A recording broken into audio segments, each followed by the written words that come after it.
It was probably fear. Like, I love that movie so much. It's funny. Where would I fit in? I didn't really know about the character.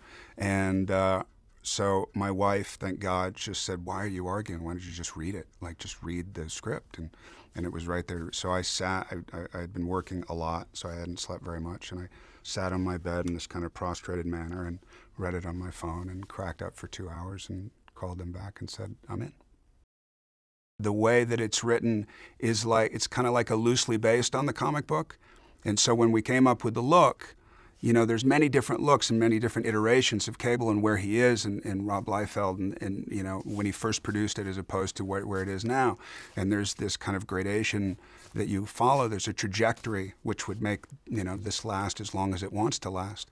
So we had to kind of come up with our own, you know, where would he be to respect the fans and, you know, them knowing as much as they know, which they know. You go to Comic-Con and they know everything there is to know. And then kind of do our own thing, knowing that we'll get flack for it in the beginning, but then when people see the movie, they kind of immediately accept it if they like the movie. It's great incentive to be able to do it. You know, this kind of role, I haven't necessarily done anything like this, so it's a lot of fun to be able to feel like you've earned it. So there was 3 hours at the gym every day. I went in twice a day for, I think I had 11 weeks before I started.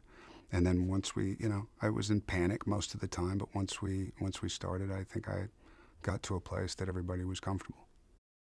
It was 3.5 hours of application every day and probably a half an hour, maybe 40 minutes of taking it off.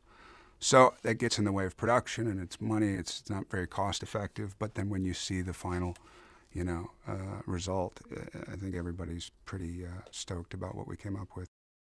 You have an idea of what you want to do, and then you get on set, and the first scene is a 7-page scene, and you're like, you know, you're trying to be comfortable, you're trying to find the rhythm and all that. And it's a very difficult, very different kind of thing. But once we got through the first scene, I think we kind of found our mojo, and we were able to go back and forth. Because ultimately what mattered was the witticisms back and forth, that we were all comfortable enough to be able to banter at will.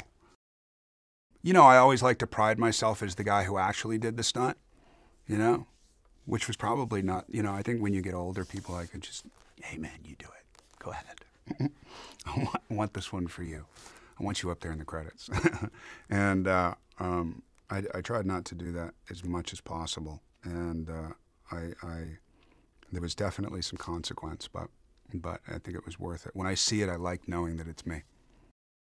If I were to try and sell it as a certain, you know, marketing scheme genre, I would be absolutely unable. I think it's, and I'm not saying it's like as a selling point, but it's like, who wouldn't want to watch Deadpool?